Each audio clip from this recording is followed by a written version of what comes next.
What's going on, everybody? This is the PWZ podcast. I am the professor, Rick Del Santo, and of course, joining me, as always, Showtime Marcel Williams. What's going on?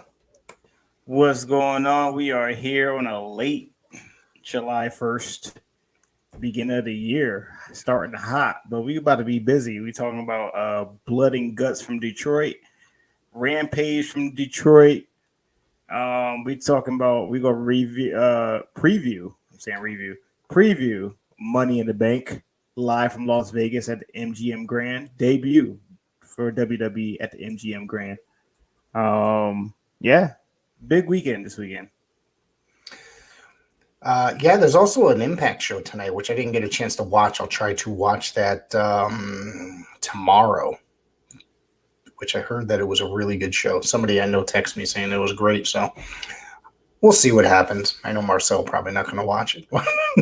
Nah, I gave up on Impact a long time ago, even though I have been hearing that it's starting to be real good. It's been real good for the last few months now, so I do tune in here and there, and everything I've seen, most of what I've seen, I've enjoyed. Like I said, that Slammiversary pay-per-view I thought was a banger. I thought it was really good. Yeah, I heard real good reviews about it, and I need to jump back on into it. I was watching TNA, and when it transitioned to Impact Wrestling as a whole, I still was watching. I still stayed afloat, and then AEW came along. It's like NXT. I was watching it all the time. Then all of a sudden, NXT 2.0, I gave it a try. I gave the Skittles color a try, and Skittles was not working for me. There's too many changes going on over there. And of course, we're going to talk about those, just not today, this coming week.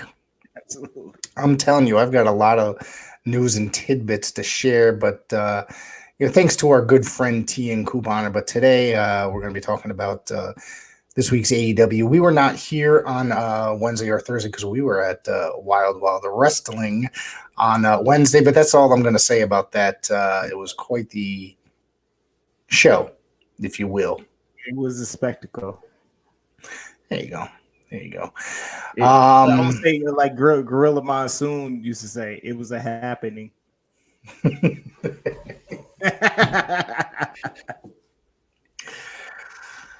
But yeah, AEW this week featured the Blood and Guts 2-ring steel cage match. We're going to get into that. Let's see. Is there anything else before we break into Blood and Guts? Nah, what's up, Adonis? How you doing? He spelled it right. You see? He did spell it right. We got upcoming alley fights that's coming up this Friday. 2 announcements was made. Obviously, is me versus Lucas Chase for the PAPW Intercontinental Championship 30-minute Ironman match. First time ever in PAPW. And then we got an announcement today, Bobby Buffett, Ichiban, the current PAPW United States champion, and Kylon King and Jared Diaz in a 4-way for the PAPW United States Championship. That right there is going to be a banger. I'm telling you, right there. The 4 of those talents right there. Oh, hell yeah. And this is an alley fights. It's already a stacked show. Mills Hendricks, I guess, is coming back as well. He's got a match that I just saw announced earlier today. I'm trying to see who it was against. Let me see. I got it right here in front of me. Stan Michael.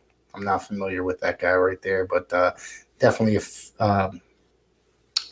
familiar with the 501, Mills Hendricks. And he was a recent guest on PWZ Podcast a few weeks back. Go check that interview out if you haven't. Yeah, Mills Hendricks is traveling the towns, traveling the states, making a name for himself. I respect that. Yeah, absolutely. So let's get into Blood and Guts and AEW Dynamite. Let me ask you rather, what is your current opinion on the state of All Elite Wrestling at this present moment? Are you still consistently thinking the shows are as good? Consistently? I'm gonna start by saying that every show can't be good. You know what I'm saying? It's a weekly television show. episodic, like Raw, like to say. You can't write a good show every week. You gotta have a dead one every once in a blue moon, maybe 2 times in a row before you get to a go home show. But the shows that really matter are the go home shows and the aftermath shows. Maybe a show in between end of the month that don't have no pay per view, but those shows kind of matter because then you want to build something big in between while we building up to the big pay per view, which they only got the big four. But the momentum that they have now going to these new towns like Detroit, like Los Angeles, they are packing these buildings. It's looking great on TV, especially Detroit. Detroit last Wednesday was electric. The logistics of it all looked great with them having an entranceway, taking everything down, having a back packed as well. Take us back to that like Attitude Era style where they only had a little bit of the entranceway. You had everything packed around the arena. But Detroit was lit, man. Los Angeles was lit. It's just they're building the momentum off of the pandemic when they didn't have no fans. They got to make up time. So they still haven't reached Canada yet. They haven't reached UK yet. While I do consistently watch it, I find myself falling off a little bit at times. Excuse me. The lights just shut in. Or flickered, I should say. I do find myself kind of trailing away from it. Maybe it's just like you said, not every show is going to be a banger. Not every show is going to be good. Maybe I'm just used to really good professional wrestling, or maybe it's just the style that I prefer. While they do have an amazing roster, it's not always the great, it's not always a great performance, I guess. And sometimes I feel like I get lost or distracted watching it because it doesn't keep my interest. Donna says they need to come back to Connecticut. I believe they're coming back to Arthur Ashe Stadium, which is about an hour 20 from here in Queens, New York. I've been there for a concert before. I've never been there for wrestling. And it's the world famous tennis arena. And that's an amazing place right there. It really is. I can only imagine what it's like watching professional wrestling in that building. I was there last year, and it was a big moment for AEW. I kind of go back to the way it was looking like. It's looking like Nitro at the Georgia Dome when they was making history with Goldberg versus Hogan. And this was a big deal, Bryan Danielson versus Kenny Omega. And when that bell rung, it was real loud in the building. This is a big anniversary type deal that they do at Arthur Ashe Stadium. And I'm looking forward to it. I'm just wondering what they will have this time, because I don't think anything would top Bryan Danielson versus Kenny Omega. When's that show? Next month or the month after?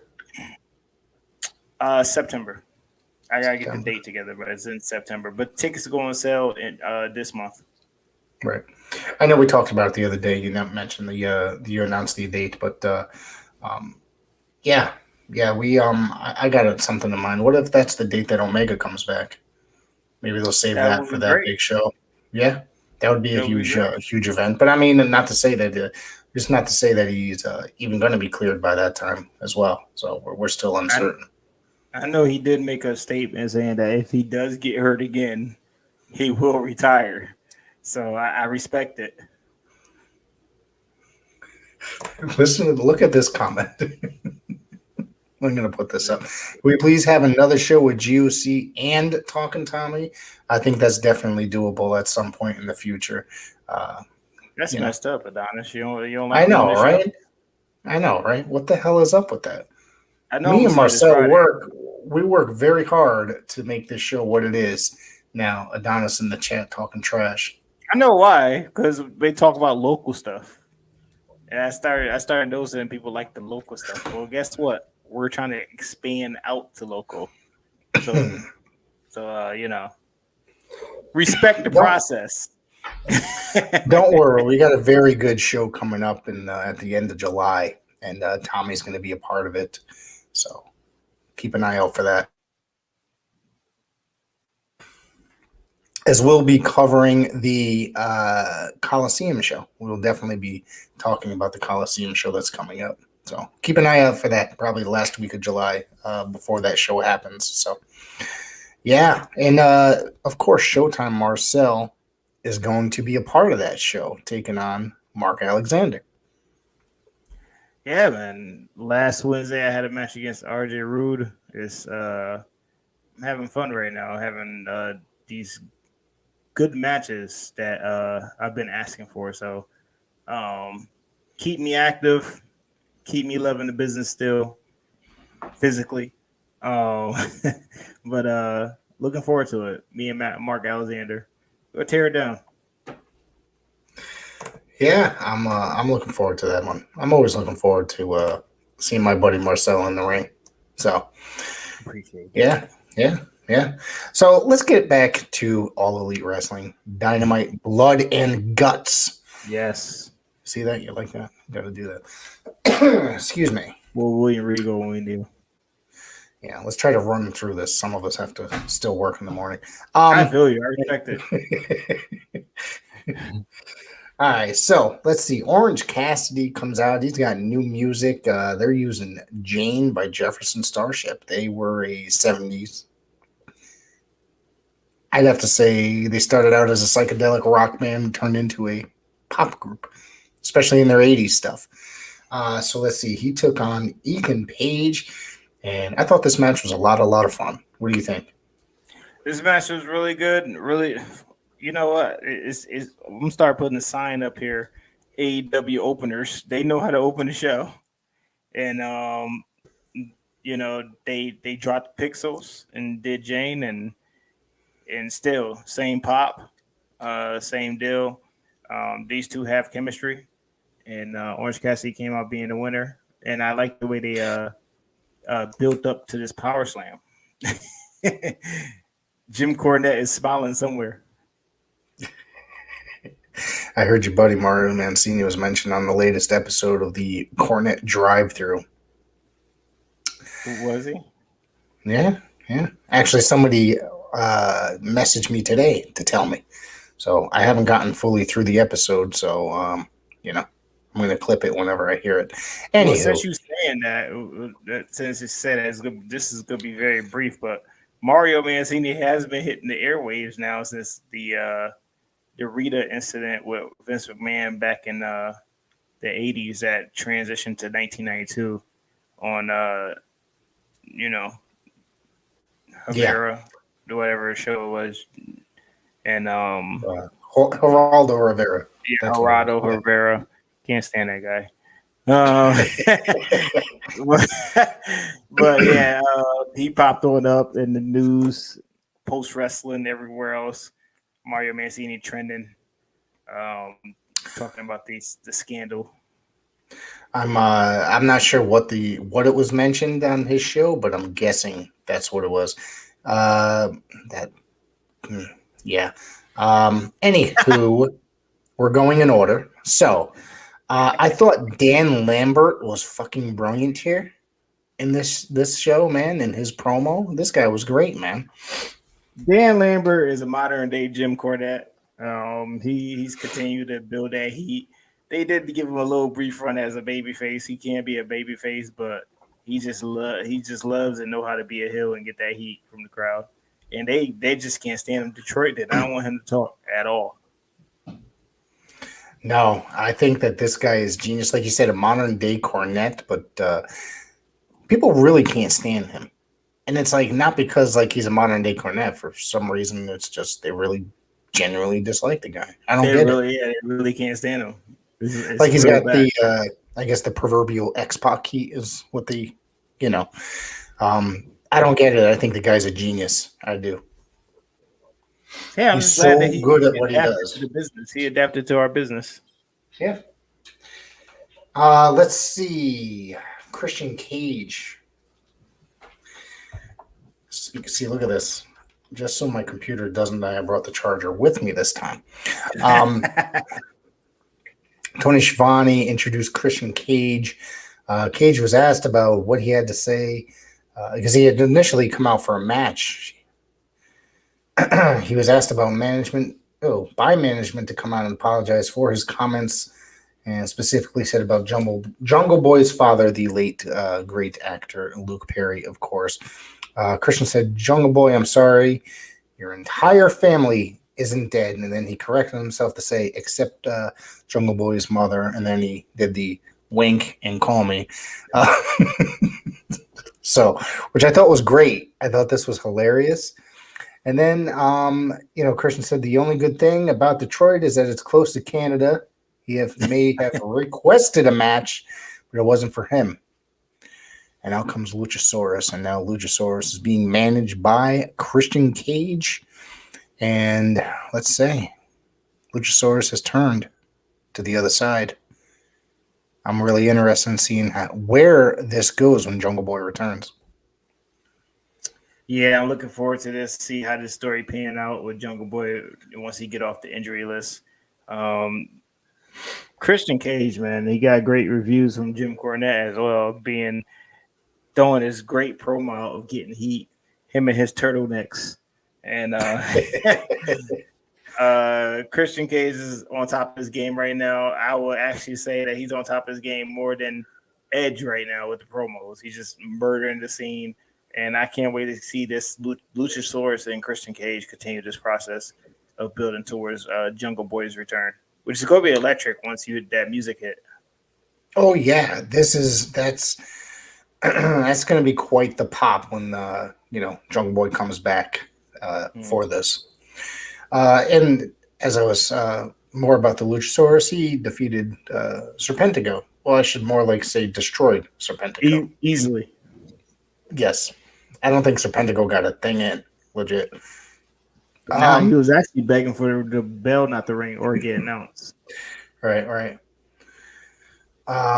Let's see. After the match, Christian told Luchasaurus to continue the attack, and he obliged by chokeslam on the floor. With a chokeslam on the floor, excuse me.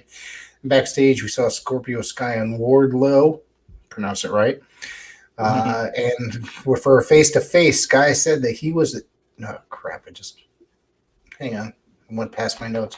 Scorpio said that he was champion for a reason. Wardlow said he didn't care about the America Top Team and that he'd beat everyone's ass and he'd take them home or take home the title.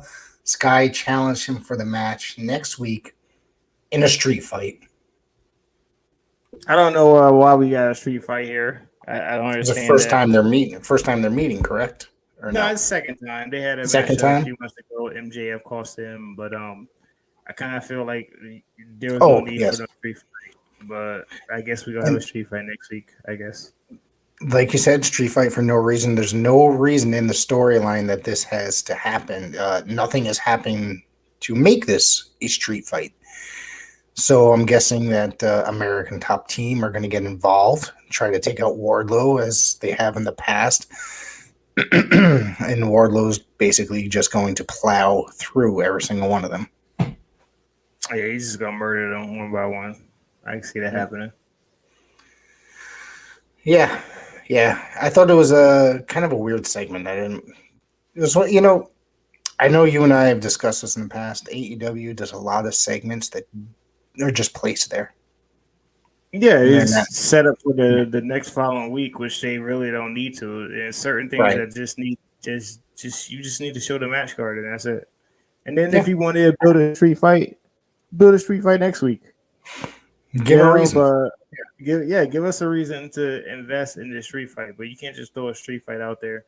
That's one of the pet peeves I have with AEW. They continue to do the same stuff, whether it's different or not. It still ends up being the same. It's so much similar. So I think that's part of the issue that I do have with AEW is like they're just doing the same things over and over a lot of the time. Just different guys. They have a lot of just segments that just don't add up whatsoever, like a random segment in backstage, and it's just like it doesn't go anywhere. The following week it won't be there. The next week it won't be there. It's just it doesn't make sense, a lot of it. You feel me? Yeah, I understand. Yeah. It's not like WWE. As we're about to see one in a minute, and not the next match, but later on.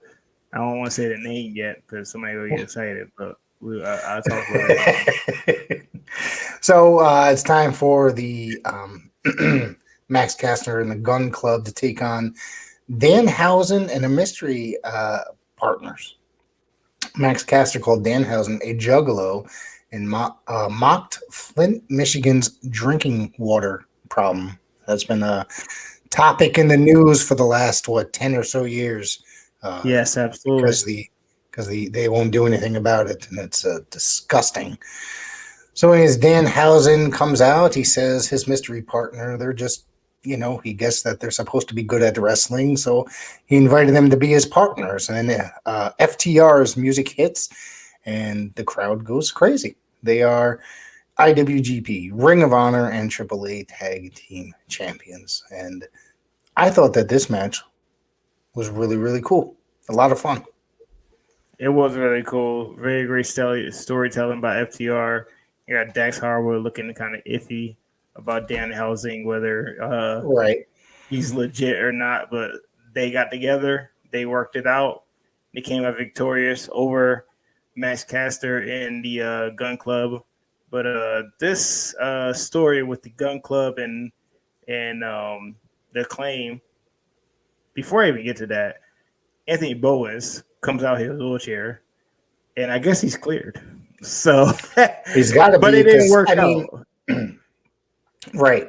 Oh well, we'll see later on Rampage when we discuss Rampage too. But yeah, he ended up getting out, and he tried to. It didn't work out in his favor, basically. Mm-hmm.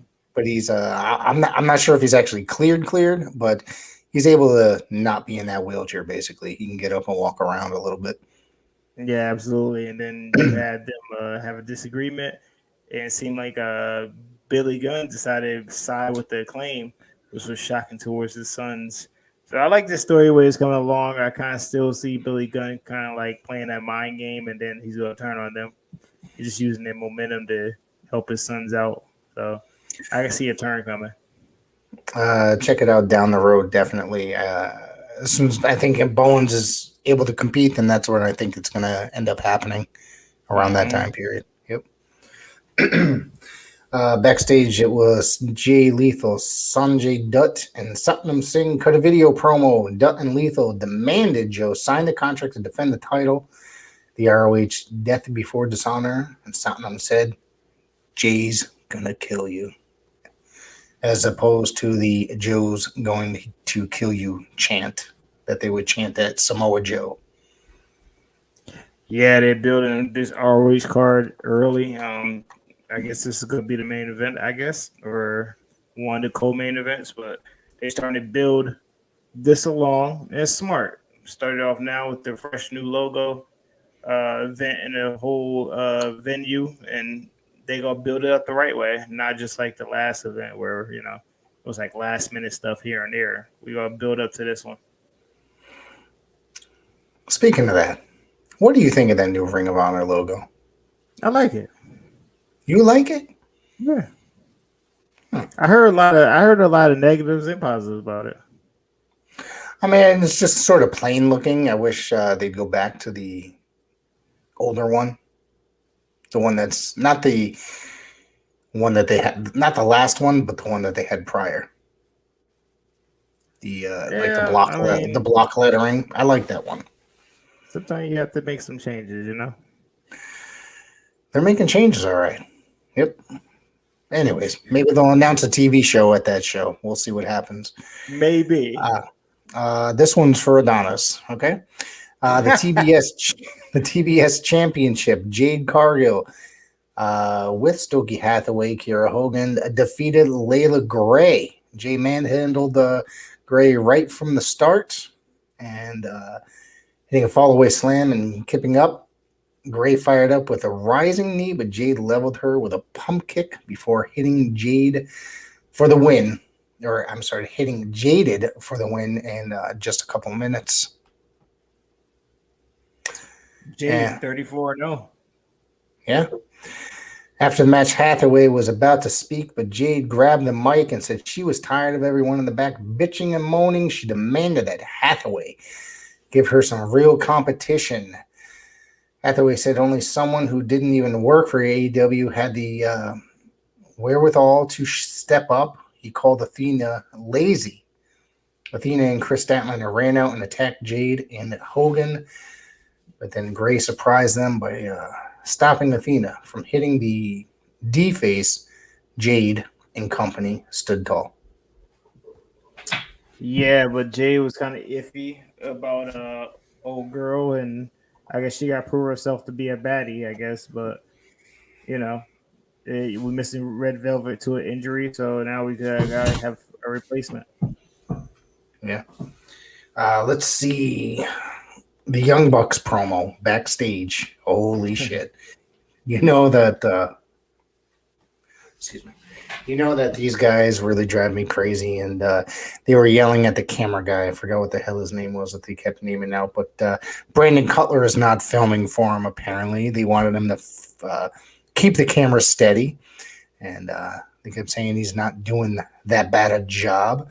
They said that Hiroki Goto and Yoshihashi want a shot of their AEW World Tag Team Championships, but they'll have to beat them in an eliminator match first.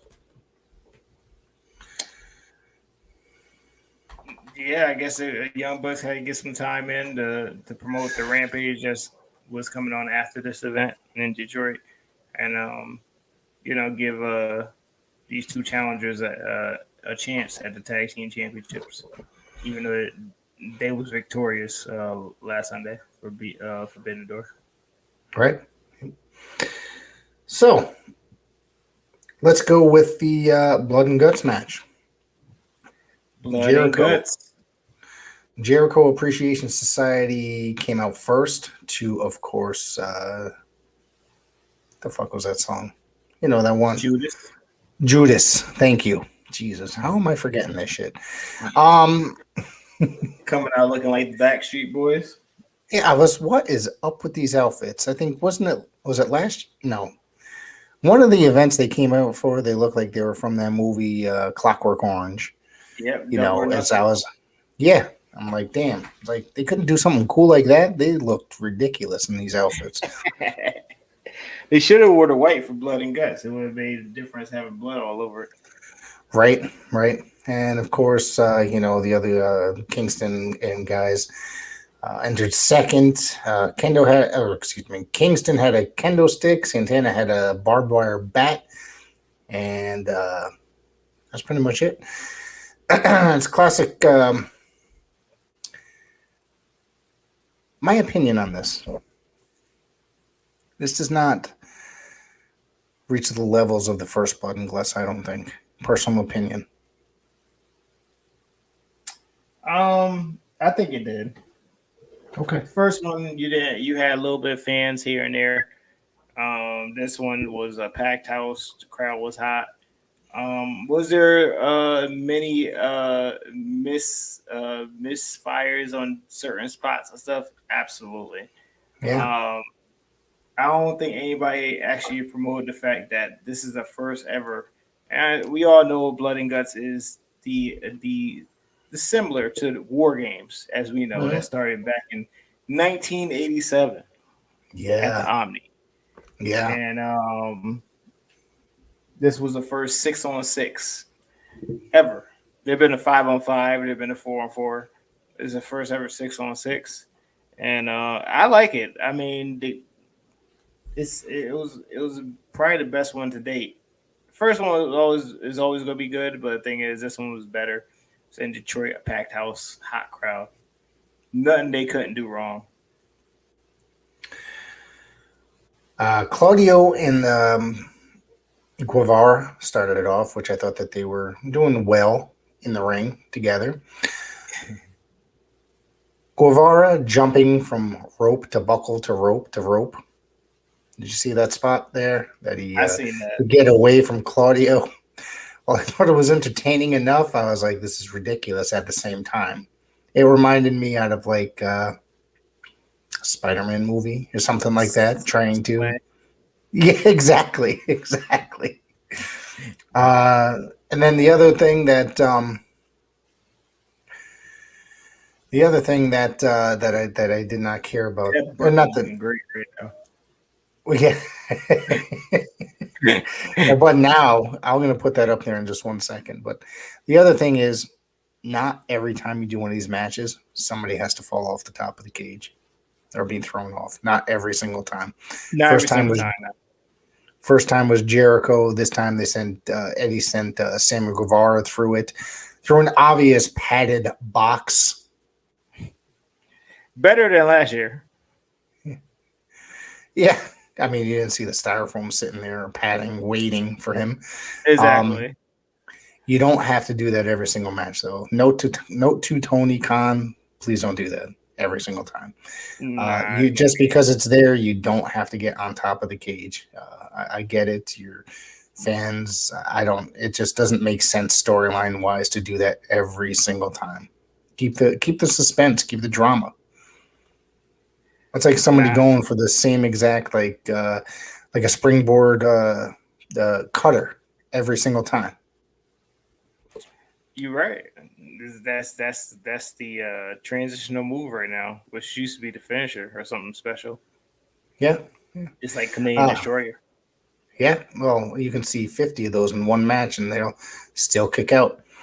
I do want to say hello to T and Couponer. Thank you for tuning in. Appreciate it. I'm doing just fine. Great, fun. Thank you for popping in. Yeah, so basically, Blackpool Combat Club ended up winning, and one of them submitted up on the top of the cage. I don't remember exactly who. Was it Jericho?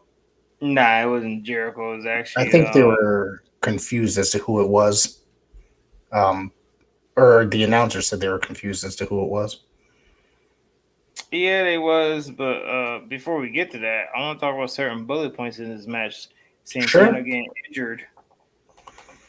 Okay. During the first few seconds of getting in there. Hopefully he's okay. Hopefully he get well. I mean, it looked at it. You could see like it was like an angle that he landed wrong with the Uranage, but I guess it came off being bad. So hopefully he gets well. Have you heard an update about Santana? No, I actually haven't even noticed.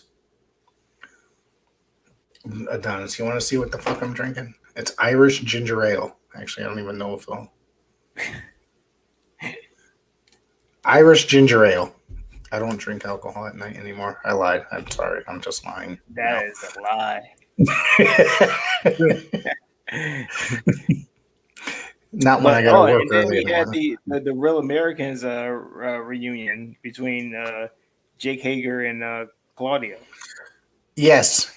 I actually didn't even put that together until I saw somebody saying it online. I'm like, holy shit! I totally forgot about that. Mm-hmm. Yeah. And then we seen Aubrey take her first bump over at Takati, slinged her against the cage, took the keys, and opened the door. That's how it transitioned to on top of the cage, where we got Eddie Kingston and Chris Jericho up there going to war, and then Sammy Guevara come up there and come help, and then little error right here because everybody's trying to figure out whether we on commercial break or not before we do this bump. And I guess they finally figured out that they still live. And Eddie Kingston threw Sammy Guevara through the table. That everybody noticed that this was a big table for the night. Usually their table is small. That just looked like a gigantic box. T.N. Couponer's got a good one here. Could AEW reunite the Kings of Wrestling? I'd love to see it. That's Never know. AEW has a way of doing some good things here. So you got to educate us first. Yeah, well, God knows. God only knows they didn't do that for a lot of what's that show we watched? Forbidden Door. Yeah. So I was not 100% into this Blood and Guts. Well, I did think it was fine for what it was. It was a little bit over the top, but I'm guessing that that's what it's supposed to be. It was no War Games. I know it's different. It's maybe if it was named War Games, it's probably different. But we got Blood and Guts, and Blackpool Combat Club. They came out victorious after all the L's they was taking. I thought this was a successful show. This show drew over 1 million viewers, number one on cable for Wednesday. That's a good point. That was one of the highest rated shows that they've had in the history of the entire show since probably their premiere or their debut rather. Yeah, but overall, it was a pretty fine show. Nothing really to complain about. Nah, nothing. I enjoyed it, and now we got Rampage. We're doing a double-double. We are doing a double-double, and don't forget we'll be. And before we go, we're going to be, going over the what the hell is that? The previewing Money in the Bank. Thank you very much. Told you I didn't even drink. I got home shortly before Rampage, so I respect it. But we will go live after Money in the Bank. Don't forget about us. We'll be here live. So that is tomorrow, approximately 11:10, maybe. We'll see. Yeah, pretty much. We'll be live here talking Money in the Bank tomorrow. I don't know if I'm looking forward to it or if I'm scared of it, but we'll be here. We'll either tear it apart or we'll praise it. It depends on how it goes. WWE though, like every time we say that, they do have a good, solid show. Every time you go in expecting it's going to be a heaping pile of garbage, it ends up being a pretty decent show. Yeah, but this one really don't got a main event. I think the only thing they got is Lashley versus Theory and the Money in the Bank matches, which are the main events. Adonis, before we go forward, I want to put this one up here. I wonder who is going to cash in on Bianca Belair. We probably have an entire year before we find out. So for real. Yeah. I think there was one time it happened in Hartford. Didn't it happen on the same show? It wasn't Bailey that won, and then she cashed it in later in the evening. It was that, and then Kane did it one night against Rey Mysterio. Yeah. Dean Ambrose did it one night, same night. Cool. Dean Ambrose, formerly now known as John Moxley. Oh, okay. I was gonna say I don't even know who that is. Yeah, we all forgot who he is. Let's see here. Could Roman help Sammy win Money in the Bank? Sammy give the case to Roman? I don't think that's part of the rules, my guy. I don't know. Anything could happen. Some scheming stuff for the last year with the Money in the Bank. You know, WWE doesn't pay attention to rules. They just have things going along as they. It doesn't make if anything could happen literally in that place. Yeah, so. It changes as we go. Like we don't got no knowledge. All right, so let's get back to Rampage, and then we'll preview Money in the Bank. We'll go over the match card for Money in the Bank. So we started off with the 2-ring battle royal. I literally, if I didn't feel like the rings weren't already set up, there was no reason for the 2 rings to be set up. But you know what? It had that Battle Bowl feel. Battle Bowl 91 feel. I get what you're saying there. Yes. Because it just like, first off, there wasn't enough guys. It just felt like it was not. And the majority of them were, it seemed, and no offense to any of these guys, preliminary guys or guys, that were featured on Dark or opening match guys. It didn't seem, there was not a lot of potential here if you're watching it. Well, you know what, my guy? Some people need opportunities, and this was one of them. I'm all for that. I'm all for that. And I'm going to tell you, I was very happy with who won the Battle Royal because I did not expect that. I did not expect that. I should have literally thought of that going in, looking at the rest of the thing. I mean, I'm surprised. It could have gone to Paige. It could have gone to Hobbs because they're trying to build Hobbs. It even could have gone to Darby. Starks. Yeah, it could have gone to. But I think it went to the right guy here with Brody King. That if move forward, make this guy a star. Him versus John Moxley next Wednesday. Hey, you gotta give House of Black members something, and this was one of them. And I enjoyed the thriller at the end where you had Hobbs and Paige and Orange Cassidy and all these guys at the end playing a pick'em, but we had Brody King come on in. He won. So this Wednesday you get a big opportunity for the interim AEW championship. I'm gonna say that a lot. Interim. If I can pronounce it. I haven't struggled trying to pronounce it today. T and Couponer says he's surprised that Brody King won, but happy. Me too. I was very happy and very surprised that they put that on him. That they won it. You know who I was also very excited to see in this Battle Royal was Roosh. Yeah, Roosh made his debut. Well, he made his debut last week, but yeah, he made his Royal Rampage debut. Royal Rampage. What's with the name Royal Rampage? Why they even do that? Why they set themselves up that way? Why do you think they got to do it? They're setting themselves up for meme wars to get made fun of. That's exactly what they're doing. You couldn't call it Lethal Lottery or something. Call it something different. It had to be Royal Rampage. Set yourself up for disaster. I hear you.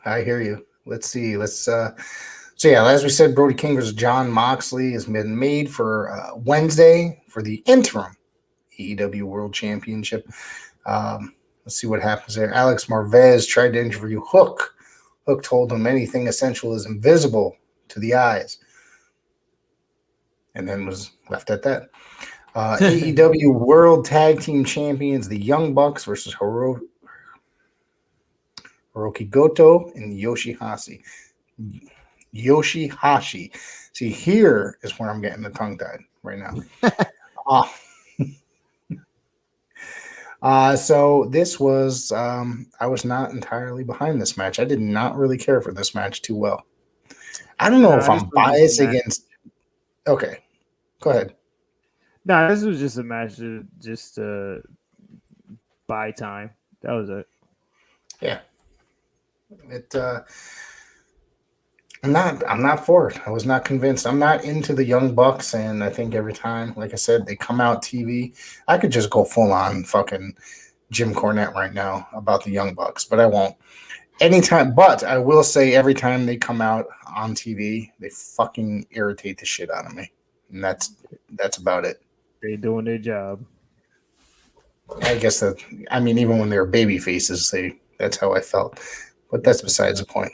Yeah, well, I didn't like Hogan either as a kid. I was not a Hulkamaniac. Well, all right, I lied. I was for like 2 years, but then everybody was a Hogan fan until they get older.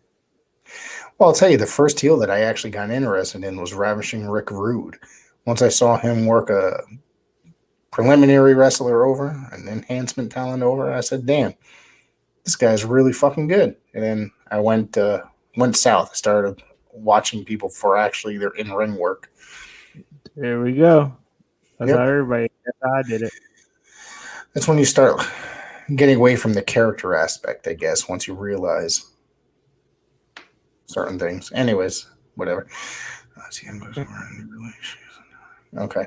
ROH champion Jonathan Gresham cut a promo claiming to being the best technical wrestler in the world, which he will prove next week on Rampage in a tag match against Tully Blanchard's team of the Gates of Agony, Kong and Toa Leona.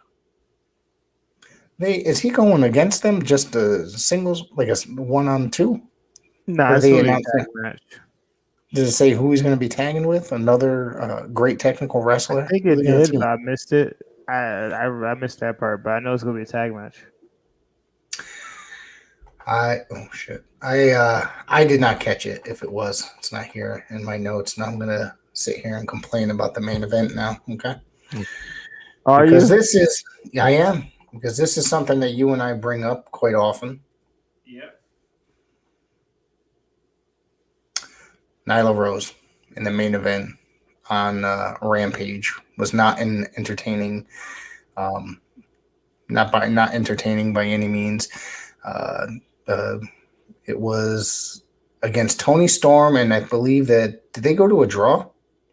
Nah, Tony No, Storm hang on. got the W. Yes. Okay. Sorry.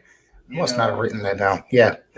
And then, Nyla Rose said in her promo earlier that everybody had to go through her because she's always next in line, and she told the truth. She well, told the this has honest to truth. do. Yeah, this has to do with what you and I talk about all the time. Like they're always putting her in the championship scene, and that's exactly what they did here. Of course, Marina Shafir came out, and then what's the other one? Thunder Rosa. I said, what's the other one? Like I don't know who she is. The AEW World Champion came out. World Women's Champion came out. There ended up being somewhat of a brawl, and then left it at that. This kind of looks like the same thing that happened on Dynamite last week, the week before, actually. Same thing. For someone that complained about Thunder Rosa sandbagging her, they're working an awful lot together, wouldn't you say? That is true Complaining quite a bit. fact. Yeah. Yeah. What makes me think it's just all a bunch of BS. So, personal opinion. I'm going to tell you about this Tony Storm Nyla Rose match, though. This match was the shits, dude. This was the shits. I did not like it. Like I said, and I feel bad. It's like Nyla Rose is just not that great. You know what I mean? But they put her. She had her moments, but this match was not clicking at all. Yeah, and I don't know, man. If it isn't me, I'm not really that into Tony Storm either. Ever since her coming over to AEW. She's another one. She had her moments. She clicks with certain people. I kind of feel like she don't have that much good mic work, but she can work in the ring. I think she's gonna be like a Ruby Soho, where I don't want to say she's gonna dwindle down to dark, but she's gonna be one of those good hands that we like to say. Yeah, it's a shame to see that happen. It's a shame to be seeing that happen to somebody like Ruby Soho. I like Ruby Soho. She's not the world's greatest wrestler by any stretch, but she's entertaining. She does put on a good match, but like you said, she'll be a good hand. Yeah, absolutely. Donis wants to say, can we talk about Trey Miguel? What do you want to talk about Trey Miguel? What about him? He's an Impact. I just know he's an Impact. He was part of the Rascals, which was MSK. Yeah. And still don't know to this day why they broke actually all 3 of them up. Trey Miguel is the one that did not sign with WWE. He chose to stay on Impact, and it was Zachary Wentz. Yeah, what the hell was his name? He was Wes Lee in NXT. He still is, but Zachary Wentz obviously fired for his stupid picture. Carter. Yeah, Nash Carter, excuse me. And he was the one that was Zachary Wentz. So I'm not exactly sure. Wesley, I know that they were announced that he was supposed to be part of another tag team, and I don't know if they've debuted. I've pretty much given up on NXT 2.0. I know, Marcel. I was putting it over for a little while after WrestleMania, but I finally just said I cannot take this anymore. I couldn't take it to work. No. Nope. So that's that, involving that. So don't get me wrong, Trey Miguel is really doing some good things on Impact Wrestling. He's doing a lot of really great things over there. He was X Division champion for quite a while, so he's doing some great things over there. Absolutely. All right, let's see. Money in the Bank. Nope. This one I'm going to throw up here real quick. I know you're probably going to be annoyed, but it's block button. Before hitting the block button, it says Marcel. Jesus Christ, I can't even pronounce your name. Jesus. Marcel, you better beat Lucas for that championship. That is next Friday before we get it. It's 30-minute Ironman. My man Showtime Marcel Williams will be taking on the Cure Lucas Chase in an Ironman match. 30 minutes. Whoever gets the most amount of pins, or I guess it could be submissions or disqualifications, correct, in that 30 minutes, will walk away with that title. Yeah, 30 minutes, win by pinfall, submission, count out, disqualification. Anything can happen within the 30 minutes. It's for the PAPW Intercontinental Championship. I held the championship before. It's looking to win it the second time. And got a lot of making up to do with Lucas Chase, after all the sneak attacks and stuff. So look forward to this match this Friday. Whoever decides to listen to us later or watch us later, just join us at 662 Cole Avenue this Friday, 7 o'clock for alley fights, big alley fights. Yeah, I want to. We mentioned the other matches earlier, so go back and listen. Catch the replay. Don't worry, you can check out our social media as well, as we'll be posting them and updates as they come along. So keep an eye out. So finally, we've gotten to Money in the Bank tomorrow night, 8 p.m. Eastern time. We will be on immediately after. We will be here immediately after. That'll be, I assume, 11 o'clock. But yeah, right. They usually go about 4 hours for their pay-per-views, correct? Like 11:15. We'll be on 11:15. Yeah, let's just say that. They have 6 matches announced. They're going to do 6 matches. They're going to do 4 hours with 6 matches. It can be done. Yeah. They can drag out the ladder matches. All right. Well, let's break it down for the Raw Women's Championship. Bianca Belair taking on Carmella. Carmella, in my personal opinion, has no chance. Please do not give that belt to her. She sucks. Like, seriously. Bianca Belair has all the talent in the world. Keep that belt on her. She's amazing, man. She's just made for that championship. She's great at what she does. Yeah, she is. She could talk. She could wrestle. She could style. She could do anything. And her run is still hot. So I'm looking forward to this match. She's going to beat Carmella either or. It's just another one of the matches. Reminder, Carmella is a replacement for Rhea Ripley. It's supposed to be Rhea Ripley versus Bianca Belair. But obviously, Rhea Ripley ended up getting injured. Yeah. Let's see the Money in the Bank ladder match, the men's Money in the Bank ladder match. Seth Rollins versus Drew McIntyre, Sheamus, Omos, Sami Zayn, Riddle, and Madcap Moss. I can tell you, if it's not Riddle or Rollins, none of those other guys don't have a chance. I'm going to go with Riddle. They just added Madcap Moss early on today for SmackDown. So I can see either Seth Rollins or Drew taking this. I'd be surprised as hell if Riddle takes it. Really? I mean, I'm not against Drew taking it. He just really, since he's lost his second title, he hasn't really been that much in the picture. He's been kind of floating in the back, it seems. Absolutely. Well, he got his big matchup at the what was the event in UK? Clash at the Castle. Saying T and Cooper says my prediction is Drew will cash in at at the Castle show. Yeah, don't forget we'll be here for that as well. Mm-hmm. That's going to be a banger. Insert sarcastic tone here. Yeah, I don't know. I think it might be Rollins, but I don't know. My second pick is Riddle. I'd like to see Riddle. I think they're gearing him for that position at some point, but got to get rid of the goofiness, though. I guess he acted like that when he was in the MMA world as well, but it can get on your nerves. They're trying to take that little silly, goofy thing away of his personality. I see him getting serious as we speak, even though, we still got the Randy thing going on.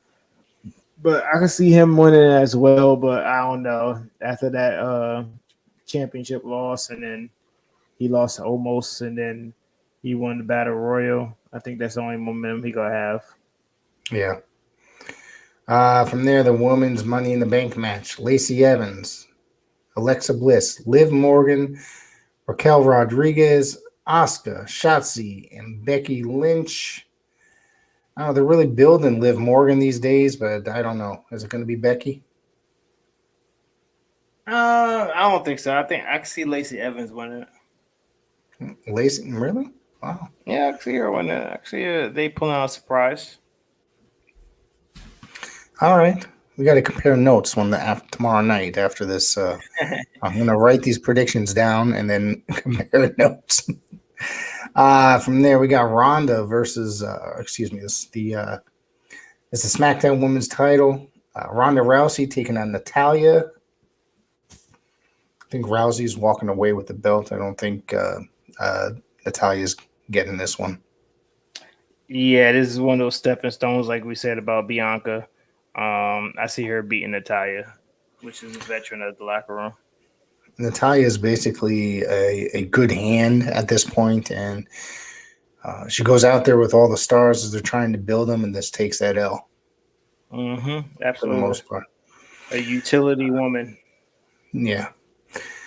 Tag team title, undisputed tag team titles, the Usos and the Street Profits. I don't see the Usos losing this belts this time around. Me either, but the story been pushed the last couple of Mondays where Street Profits saying that they cannot beat the Usos and they doubt themselves. So, I mean, if they push in a story like this, you just never know. I mean, they've been champions this last year, so why not? It is possible. It is possible. We haven't had a real title change in quite some time. It seems like out here. And of course, we got Theory defending his United States Championship against Bobby Lashley. Theory is the star that they're trying to build, and sure, there's going to be some sort of shenanigans as to how Bobby Lashley takes that loss. Yeah, of course. We may have a Vince sighting, or we may have a Ciampa sighting. Don't even know these days. But I can see Theory walking out still the United States champion. Yeah, and that's Money in the Bank. Remember to tune in live 11 p.m. here on our YouTube channel for our Money in the Bank review. Live, immediately following Money in the Bank. So without any further ado, I'm set here. I want to thank everybody for tuning in and talking with us about our love of professional wrestling and AEW Rampage, Dynamite, and of course Money in the Bank. Don't forget to follow us on the socials. They're all there right there in the window if you're watching us. If not, they're all in the description of this episode. Marcel, what you got? Nothing much. I appreciate y'all sitting here, coming in, watching us live, and listen to us later on, or wherever you please want to listen to us. Gym, bathroom, your discretion is advised in the bathroom. But the bathroom, whether you're driving, I appreciate y'all tuning in to continue to listen to us talk about professional wrestling. But join us tomorrow live, and we'll be there and continue to talk about wrestling. Have a good night, everybody. A safe one.